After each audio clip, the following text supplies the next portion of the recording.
Menurut lo biar dikata apa mereka? Biar dikata-katain? Oh jelas. Gue nggak tahu mereka ngapain ya, entah berharap gift atau apa, tapi tidak boleh loh. Jelas sekali aturannya, tidak boleh live streaming, tidak boleh menyebarkan soal, tidak boleh mencontek. Tapi Nurul ini, Nurul Garut. Tadi ada yang bilang Nurul Garut. Yang mana itu terdengar aneh sekali ya, tapi Agustus 2024 dia sempat tunangan dengan wanita yang lain. Tapi 2025 tiba-tiba tunangan di acara Mobile Legends. Wah, apa ini? Ini lebih bombastis daripada gosip-gosip artis.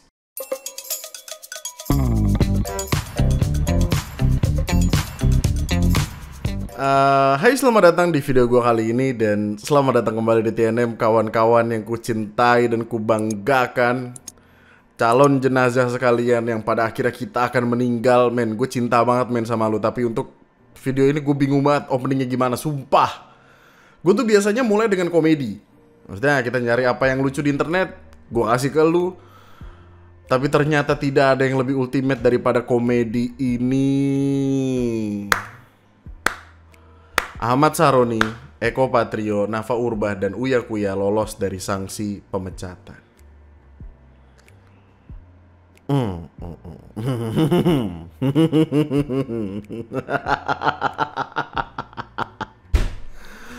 Ada beberapa bahasan yang hari ini akan dibawakan. Kita akan mulai dengan TKA. Jadi gini, untuk kita yang udah lama keluar dari sekolah, SMA atau SMK khususnya, kita sebenarnya nggak yang penting-penting banget sih untuk ngurusin ini karena ya udah pada tua anyway gitu. Tapi ada beberapa penonton gue yang masih di bangku sekolahan dan mereka masih pusing sama ini. Terbukti kemarin ketika live pada komen. Well, banyakan pengawas dan guru yang komen, tapi ya udahlah. Anggap aja ini mungkin akan terjadi ketika nanti lu punya anak, jadi prepare yourself gitu. Untuk yang belum tahu, TKA adalah tes kemampuan akademik. Sebuah tes yang digadang-gadang sebagai penggantinya UN. Dulu zaman kita ujian nasional. Mungkin lu dulu Eptanas. Gak tahu. Setua itulah orang-orang yang nontonin gua, maksudnya kayak Eptanas lah. Pager, masih ada pager. Bapak bisa pakai HP. Buka Twitter, buka YouTube bisa. Rada pusing loh Pak, saya bantuin. Sekarang itu ada yang namanya TKA. Nah, TKA ini disiapkan oleh Kemendikdasmen. Yang mana itu adalah, gua nggak hafal men, sumpah itu banyak banget kementerian aja. Kementerian Pendidikan Dasar dan Menengah. Mengurusinya SD, SMP sederajat, dan SMA sederajat. Oke. Jadi Kemendikdasmen ini ngebikin tes TKA sebagai acuan untuk siswa SD, SMP, dan SMA saat mendaftar ke jenjang pendidikan berikutnya, tapi bukan penentu kelulusan. Oke. Ini terima kasih sekali nih Ruang Guru yang udah ngebikin penjelasannya sangat ringan ini. Jadi gini, TKA ini sendiri itu sebenarnya diperuntukkan untuk orang yang mau-mau aja. Lo nggak ikut ini pun harusnya nggak apa-apa. Karena apa? Karena salah satu tujuan utama dari diadakannya TKA ini adalah untuk lu mendaftar di katakanlah SNBP, Seleksi Nasional Berdasarkan Prestasi. Jadi kan ada dua kan, ada SNBT yang berdasarkan tes dan SNBP yang berdasarkan prestasi. Zaman dulu, sebelum sekarang lah pokoknya, nggak dulu-dulu banget, itu menggunakan metode rapot. Jadi kayak rapot lu daftarkan ke kampus untuk kemudian kampus menentukan apakah keterima atau tidak. Nah sekarang harus ada dua itu, rapot dan hasil dari TKA. Bukti bahwa lu pernah mengikuti TKA. Jadi nanti hasil dari tes kemampuan akademik ini akan di-compare, akan diverifikasi sama rapotnya. Sebenarnya metode ini oke lah untuk digunakan. Karena apa? Karena ada beberapa sekolah yang mengkatrol nilai rapot siswanya. Ini bukan rahasia lagi lah. Lu pada tahu lah. Ya. Jadi kayak rapotnya harusnya cuma 6, tapi karena sekolah pengen akreditasinya bagus atau apanya bagus, dinaikin jadi 7 atau mungkin 7,5 atau bahkan 8, tergantung ini dan itunya. Jadi kayak untuk komparasi nih bocah rapotnya nilainya tinggi, dites gimana ya? Apakah nanti di tes ini nilainya akan turun? Atau tinggi juga? Kalau tinggi juga kan klop. Kalau turun, nah something's wrong, something's fishy. Itu yang akan menjadi acuan untuk nanti jenjang-jenjang berikutnya, instansi-instansi berikutnya yang mereka akan masuki untuk komparasi. Ini layak nggak nih untuk masuk sini dengan perbandingan antara nilai TKA dan nilai rapot. Gitu sebenarnya niatannya. Alasannya gue paham, maksudnya tujuannya apa gue paham, karena ya itu udah jadi problem dari tahun ke tahun. Yang nantinya akan diujikan adalah bahasa Indonesia itu wajib, matematika wajib, bahasa Inggris wajib, dan 2 mata pelajaran pilihan sesuai jurusan. Ingat gue yang IPA apa, yang IPS apa, gitu-gitu deh. Ya lu bisa milih lah. Oh, dan kayaknya gue harus ngingetin juga, ini tuh tidak hanya untuk masuk ke kampus ya, tapi juga untuk masuk ke polisi, TNI, nggak tahu, PNS mungkin, ngarahnya ke banyak hal lah, jadi kayak bisa bercabang gitu. Nah, problemnya, kita akan mulai problemnya dari awal. Ini tuh dicap terlalu terburu-buru, terlalu mendadak. Dikasih tahunya tuh kalau nggak salah Juli deh. Juli, Agustus, September, Oktober, November. Lu cuman punya waktu 3 sampai 4 bulan untuk belajar pelajaran dari kelas 1 sampai kelas 3, ya, untuk mengikuti ujian tersebut. Terus kan ada contoh soalnya ya. Terus kok kayak, apa nih? Latihan soal TKA, matematika. Perhatikan gambar tersebut. Ini gambar apa?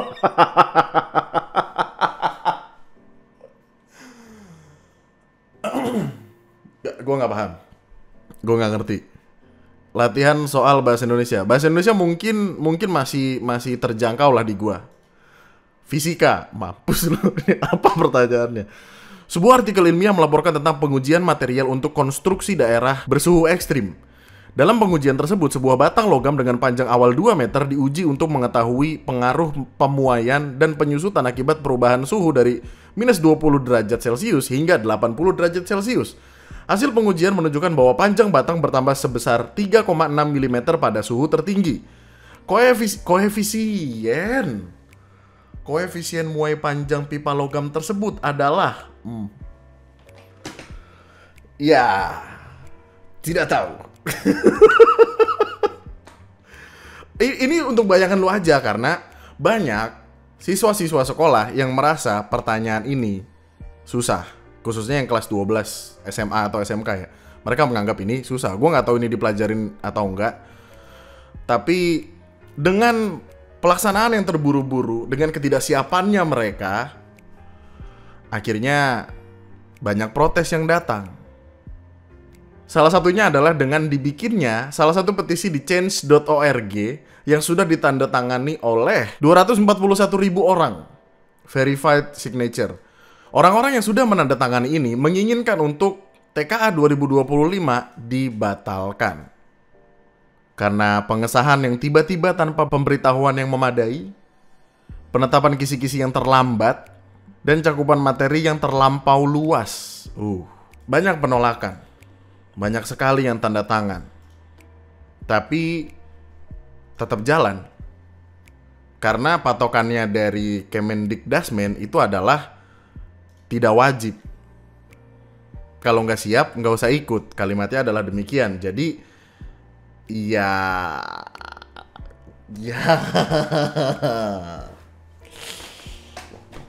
Mendikdasmen Abdul Muti menegaskan tes kemampuan akademik tetap berlangsung pada 3-9 November. Program ini telah mendapat persetujuan dari Presiden Prabowo Subianto.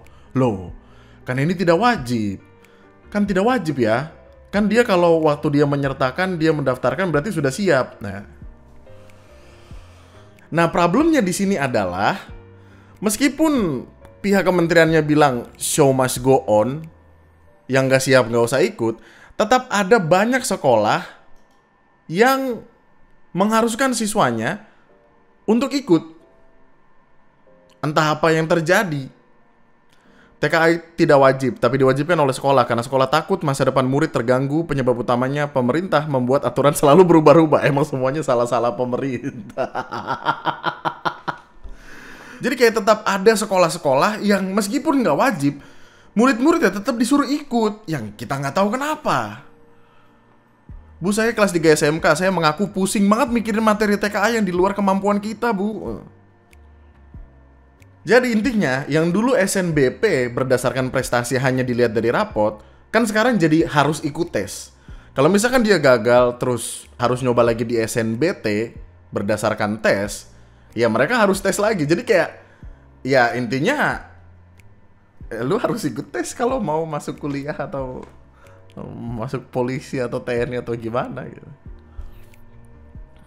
Sampai sana oke lah, orang masih ada perdebatan kayak ya udah kan, yang mau aja, yang nggak mau ya nggak usah. Ya udah, ini kan yang mau ikut SNBP, yang nggak mau ya nggak usah, nggak apa-apa. Oke, itu masih bisa diperdebatkan dan masih ada sudut kiri dan sudut kanan yang saling mendukung gitu. Tapi ketika melihat ada peraturan ini, peraturannya jelas.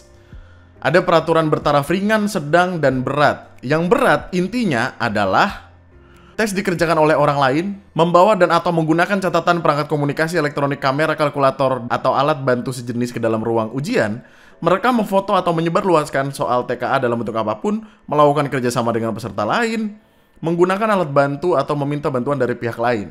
Ini ada aturannya, tertulis. Yang mana aturan harusnya ditaati. Tiba-tiba keluar video-video yang ngasih lihat bocah-bocah live streaming di TikTok. Menurut lo biar dikata apa mereka? Biar dikata-katain? Oh jelas. Gue gak habis pikir, men. Gini, mereka tuh live streaming as in live streaming. Dikasih lihat. Gue gak tahu mereka ngapain ya, entah berharap gift atau apa, tapi tidak boleh loh. Jelas sekali aturannya, tidak boleh live streaming, tidak boleh menyebarkan soal, tidak boleh mencontek. Tapi Nurul ini, Nurul apa tadi namanya? Ada sebutannya tadi. Oh, Nurul Garut. Tadi ada yang bilang Nurul Garut. Yang mana itu terdengar aneh sekali ya, tapi ini kejadiannya di Garut sih sepertinya. Dia live, bro. Like berani banget. Dan ini gue gak tahu dia mengharapkan gift atau yang nonton 23.000 gokil. Kok nggak ketahuan MTK udah kah? Nggak kelihatan. Nanti dapat pelanggaran kak. Acak nggak kak? SMA. Ya Allah. Nggak ada pengawasan kah? Stop gift. Takut ketutupan. Ya Allah, ini juga emang mentalnya semua pengen nyontek. Ada soal-soal ulangan yang tersebar. Bukan tersebar itu terkesan tidak sengaja. Disebarkan oleh orang-orang tertentu. Dan gini, gua berkesempatan untuk ngobrol sama salah satu pengawas atau operator yang punya tugas untuk mengurusi TKA ini di salah satu sekolah. Masuk ke Rabu Gibah, join membership. Kemarin, Rabu kemarin ceritanya. Dia ngasih catatan. Intinya TKA tuh hanya untuk memvalidasi kemampuan siswa. Tujuan akhirnya buat ke SBMPTN. TKA ini secara nggak langsung juga bisa dipakai buat jadi program kerja pemerintah biar kelihatan kerja. TKA ini terlalu mendadak, kurang preparation.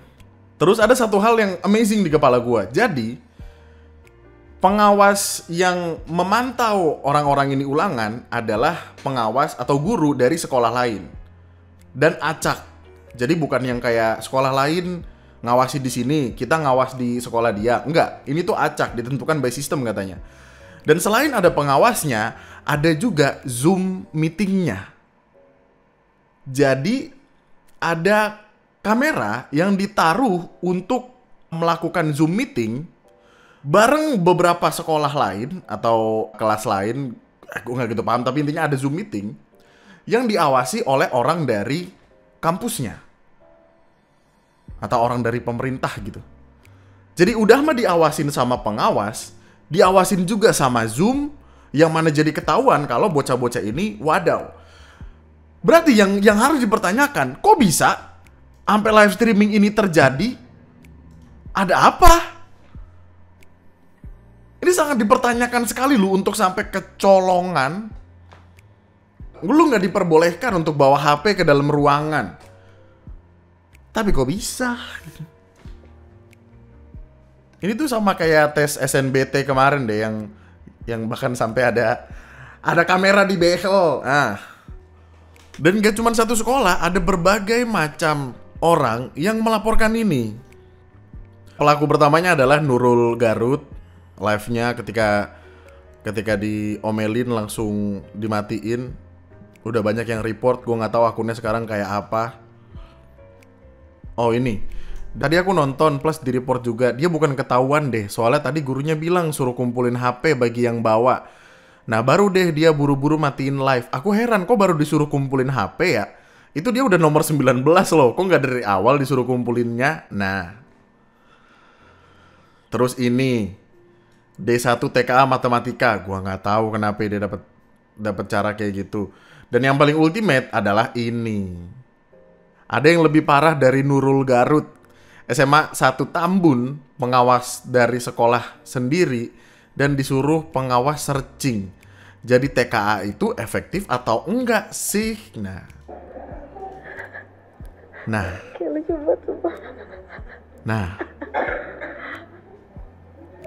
Disuruh nge-search, gue curiganya sih di foto terus dikirimkan ke ChatGPT atau Gemini atau AI manapun untuk kemudian dikasih tahu jawabannya. Tapi kok bisa begini? Ini ada guru loh men, di depan men, lu bisa kelihatan guru men, pengawas dong. Kok bisa? Gimana? Ketat nggak kemarin lu? B aja sih ChatGPT tapi Zoom-nya satu sesi doang ya? Nggak tahu dah. Lah, nggak megang HP gua. Lu megang HP? Megang lah anjir. Gua aja ChatGPT dari awal MTK. Ya anjing juga sekolah lu. Najis banget dah. Ya najis. Karena apa?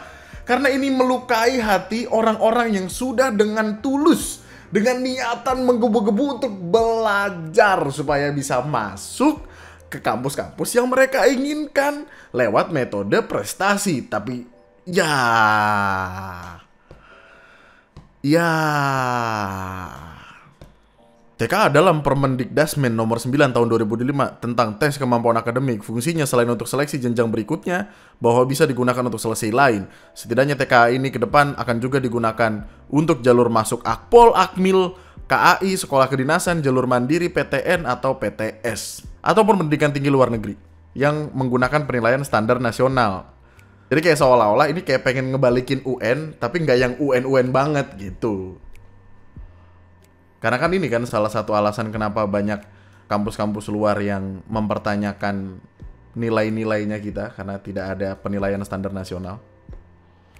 Gue sih ya kalau misalkan jadi elu, which is yang belajar dan mati-matian, sampai hampir gila, terus tiba-tiba tahu ada fakta bahwa ada bocah nyontek dan didukung sama gurunya. Murka gua bro, gua bolak-balik gitu dunia, bener dah. Kamu SMA mana kak? SMA Tambun. Demi Allah, soalnya susah banget. Gua full AI, bener-bener AI anjir. Waktu dikit suruh baca teks panjang. BTW pengawasnya sekolah mana kak? Satu sekolah juga. Lah emang boleh? Boleh, disuruh soalnya kasihan. Kok kasihan? Kok kasihan? Siapa yang bilang kasihan? Kasihan. Main golf kita. Menurut lu lebih kasihan mana? Sama yang belajar mati-matian tapi mendapatkan fakta bahwa ada yang begini. Kasihan. Ya, jelek tuh nama sekolah. Ya. Gak adil, kecewa berat gue yang ngerjain dengan jujur. Kalau udah banyak kasus begini tentang TKA, apakah nilai TKA-nya masih digunakan sebagai validator raport untuk tes PTN? Nah, oke lah kalau tujuannya adalah kita cek raport, kita validasi lewat TKA. Kalau misalkan raport nilainya di katrol jadi kelihatan bagus, kalau misalkan di TKA dibantuin biar nilainya bagus, lah.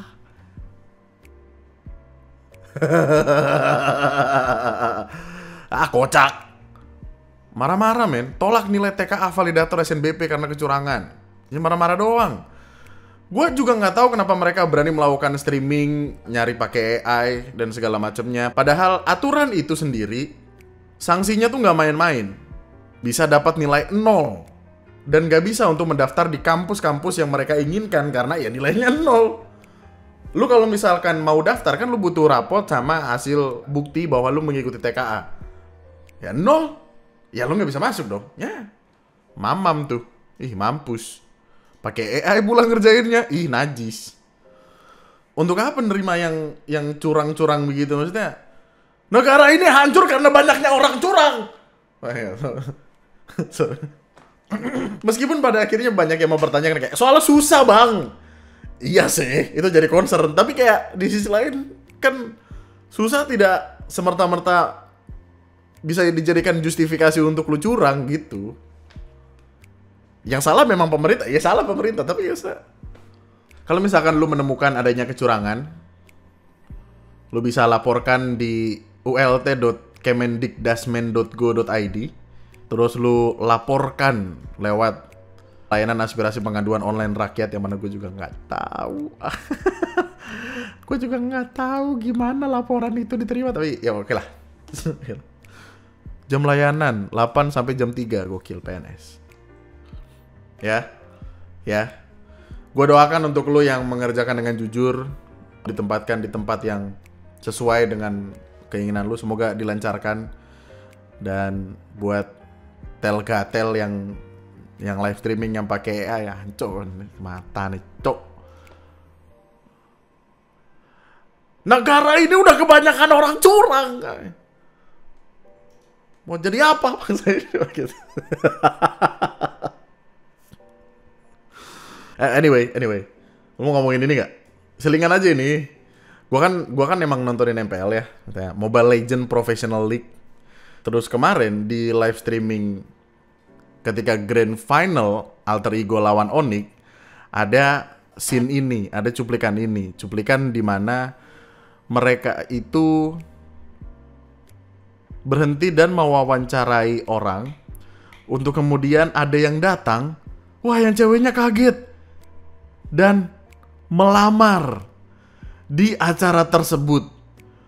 Meskipun ketika gue menonton ini sangat cringe sekali karena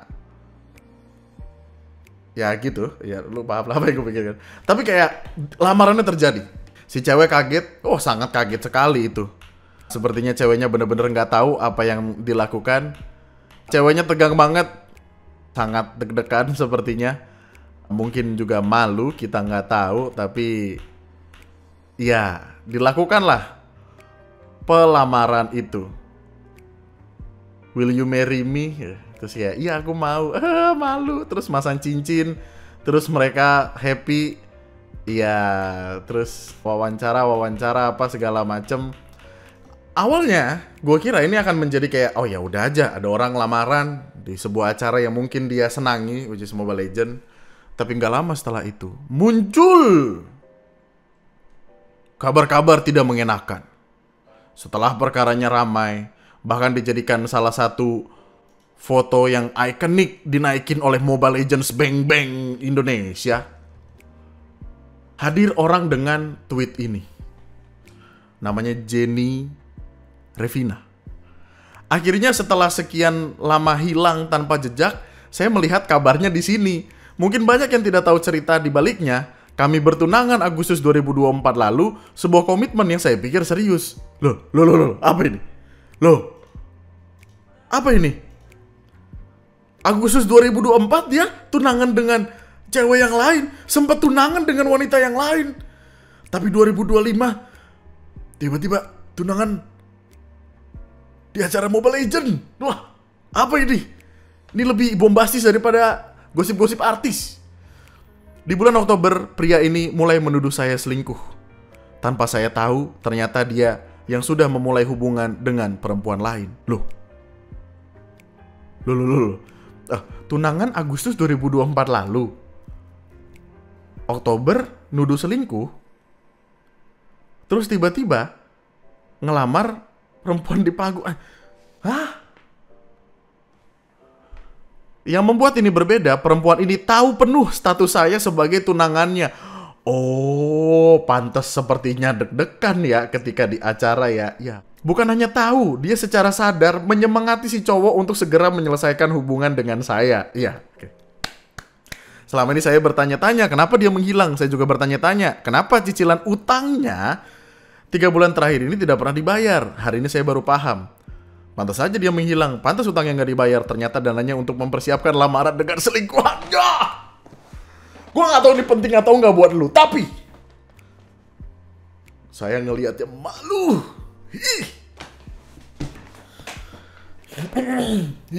Pan sensor mukanya pan. Semua muka sensor pan. Tolong pan.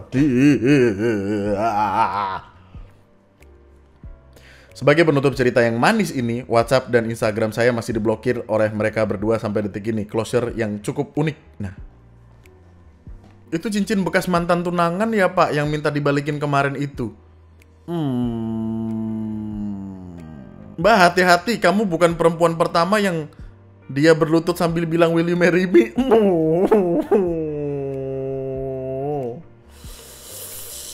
Karena apa? Karena di 2019 dia sempat melamar cewek lain juga. Jadi total ada 3 cewek yang udah dia lamar guys. Ya kan, dia juga gitu pas lamar aku. Cincin murah tapi ngomongnya selangit. Bilang ke teman-temanku cincin mahal. Dijual juga 1 juta doang dapetnya. 2019 orang itu lamar aku. 2024 lamar Jenny. 2025 cewek ini. Semoga beneran diseriusin ya, kasihan anak orang. Ya, lihat ekspresi ceweknya. Kayak gak suka gak sih? Kaget. Aku lihatnya gitu. Iyalah. Cik, aneh cik. Sebuah scene yang aneh cik. Ini game toksik di segala penjuru. Kenapa tuh? Melamar selingkuhan di SMPL yang lagi live ngakak. Fucking hell. Oh dan itu bukan pertama kalinya perselingkuhan terjadi di MPL. Ada ini juga. Wah, ini pendukung dari Gigsley. Nah ini nih. Iya. Dan di match yang sama ada bukan match yang sama ya. Di match yang ada alter egonya juga. Ya. Ya. Cie MDL date mesra banget sih kamu. Itu aku sama adik kelas aku, sumpah demi sumpah demi Allah lagi susah tuh. Ya, enggak, intinya apa? Hidup yang lurus-lurus aja, yang bener-bener aja. Ya, saya menyarankan banget ini, please lah. Ya, oke. Sebelumnya trigger warning dulu ya, karena bahasannya akan cukup sensitif dan bisa ngebikin sebagian orang nggak nyaman. Jadi porsi video ini awalnya untuk ngebahas perkaranya Nessy Judge, tapi berhubung orangnya udah minta maaf, kami mutusin buat cut aja bahasan itu. Dan ketika lagi muter-muter di internet, tiba-tiba muncul masalah yang gak pernah terjadi sebelumnya di Indonesia ini. Ada yang melakukan peledakan di sekolah. Kemarin hari Jumat tanggal 7 November sekitar jam 12.15 ketika khotbah sholat Jumat berlangsung, ketika posisinya mau doa, ada yang melemparkan bom ke dalam sebuah musola di SMAN 72 Kelapa Gading, Jakarta Utara. Gak lama berselang, ada ledakan kedua yang terjadi di pintu belakang sekolah tersebut. Gak ada korban jiwa, tapi total ada 54 siswa yang terluka. Ada yang terkena luka bakar, ada yang terkena serpihan kaca, karena kita lagi bicara ledakan dan kaca pecah, brang, kena muka, berdarah-darah. Dan ada yang terkena gangguan pendengaran. Jadi di bagian telinganya karena dengungan, kita lagi bicara ledakan men, jadi kayak gitu. Update-nya, 33 korban masih dirawat dan 21 lainnya sudah dipulangkan karena kondisinya sudah membaik. Aparat kepolisian langsung dipanggil. Ada unit penjinak bahan peledak juga yang datang dan aktivitas belajar mengajar untuk sementara dihentikan. Nah, selain korban luka, di sana juga ditemukan terduga pelaku yang kondisinya bersimbah darah entah kenapa. Kita nggak tahu nih, dia jatuh dari genteng kah, kena ledakannya sendiri kah, berusaha untuk menghabisi dirinya sendiri kah. Nggak ada yang gitu paham.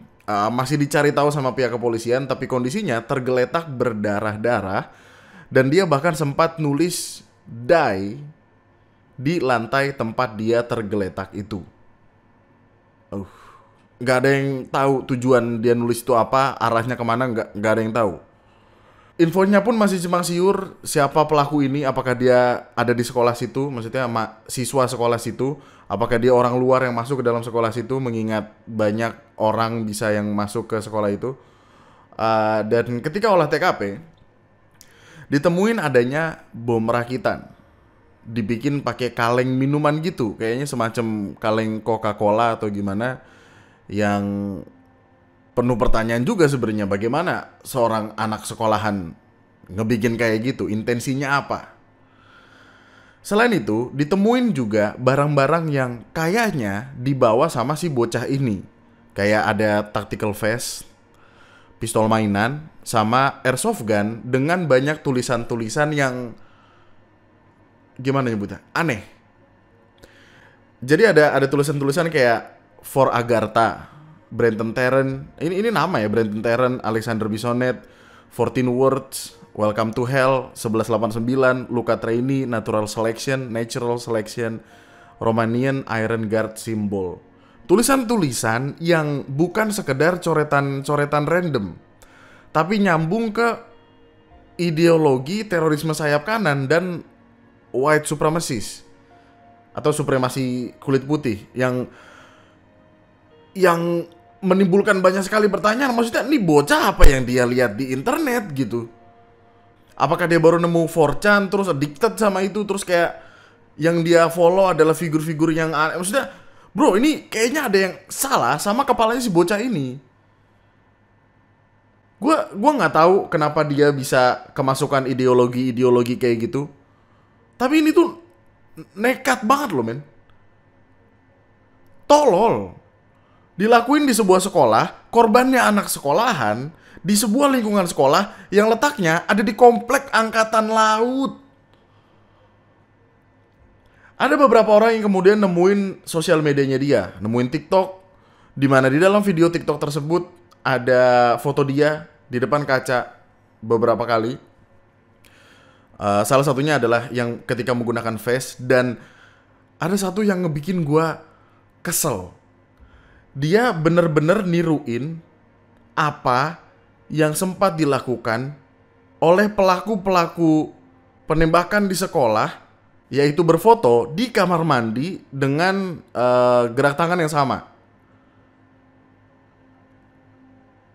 Nih, apa yang terjadi? Ini bocah ngapain? Motif pelaku sampai saat ini masih didalamin. Like literally masih didalamin. Karena banyak simpang siurnya, banyak spekulasi liarnya. Ada yang bilang pelaku adalah korban bullying, ada yang bilang pelaku mentalnya bermasalah. Apapun itu, men, ini serem loh. Gue gak pernah kepikiran buat ngedenger kasus kayak gini ada di Indonesia. Udah mah di Indonesia, adanya di dalam area militer, angkatan laut. Sejauh yang gue dengar, terduga pelaku masih hidup, masih dioperasi, dan motifnya sedang didalami. Oh, fucking hell. Lu kalau mau kesel ya, lu bisa cari tulisan-tulisan tadi di internet, maknanya apa, artinya apa, dan lu mungkin bisa membayangkan apa yang ada di kepala si bocah ini. Bro, aneh banget, bro.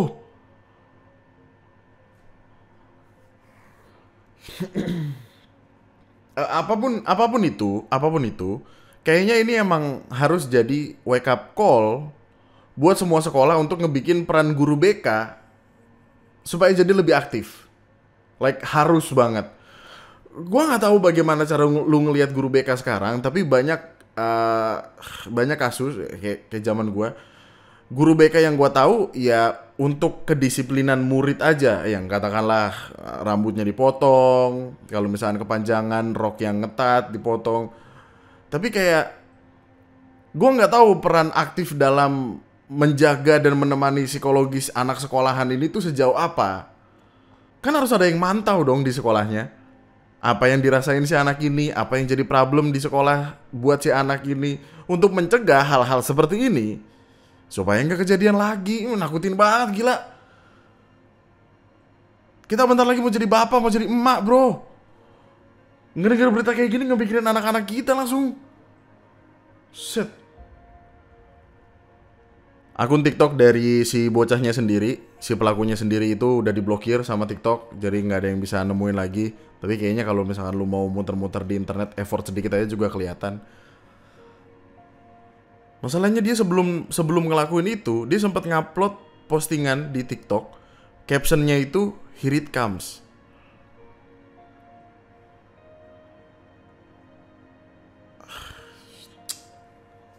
Aish. Cabut gue men, semoga kita semua diberikan kewarasan di tengah dunia yang sedang bergejolak atas kegilaannya. Gue gak sabar untuk tahu opini dan pendapat lo di kolom komentar di bawah. Let's go.